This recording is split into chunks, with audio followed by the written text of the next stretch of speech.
के भनेको बोल्न पाएँ भनेर जे पनि बोल्दिने, लाइक र भ्युजको चक्करमा जे पनि बोल्दिने, सुनेको भरमा सत्य तथ्य कुरा के हो भनेर पत्तै नलाइकन नबुझिकन बोल्दिने। रवि लामिछानेले कहाँ जेलबाट सबै कैदीहरूलाई भगाइदियो अरे। ल भयो त, के रवि लामिछानेले मौकाको फाइदा उठाएर यही हो मौका भनेर सबै कैदीहरूको के भन्छ कोठामा गएर थुनामा बसेका कैदीहरूको चाबी खोलिदिएर ढोका फोरेर निकाल्या हो र? अथवा रवि लामिछानेले चाहिँ नि नक्खु कारागारको जेलको ढोका फोरेर आफू निस्किसकेपछि अनि अरू कैदीहरूले रवि लामिछाने निस्केको के अरे ढोका खुला देखेर त्यही ढोकाबाट के भन्छ भाग्न सफल भएका हुन् र? कुरा बुझ्नु पर्दैन, त्यसै बोल्नी। रवि लामिछानेले पनि आफ्नो श्रीमतीको के निकिता पौडेलको फेसबुक पेजबाट भनिसकेका छन् कति कुरा भने।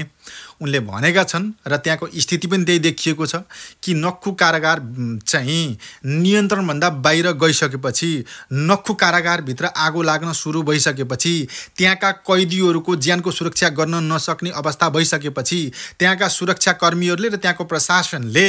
अब हामी सुरक्षा दिन सक्दैनौँ भनेर हात उठाइसकेपछि रवि लामिछानेलाई तपाईँ बाहिर जानुहोस्, बाहिर निस्कनुहोस्, हामी तपाईँलाई सुरक्षा दिन सक्दैनौँ भनिसकेपछि रवि लामिछानेले खुद भनेका छन् कि म त्यत्तिकै निस्कन्न, मलाई यहाँबाट निकाल्ने हो भने एउटा के भन्छ प्रशासनको नियमअनुसार कानुनअनुसार मलाई निकालियोस् भनिसकेपछि प्रशासनले विभिन्न दुई ठाउँबाट रवि लामिछानेको बारेमा स्वीकृति निकाल्नको लागि स्वीकृति ल्याइसकेपछि लिखित रूपमा रवि लामिछानेको बारेमा लेखिएको के छ भन्दाखेरि रवि लामिछाने सहकारी ठगीमा कुनै पनि दोषी नदेखिएको र रवि लामिछाने के भन्छ सहकारी ठगीमा संलग्न भएको कुनै पनि प्रमाण नभेटिएको कारण र दोषी नभएको कारणले राजनीतिक प्रतिशोधका कारण मात्रै रविलाई जेलमा राखिएको र अब हामीले के भन्छ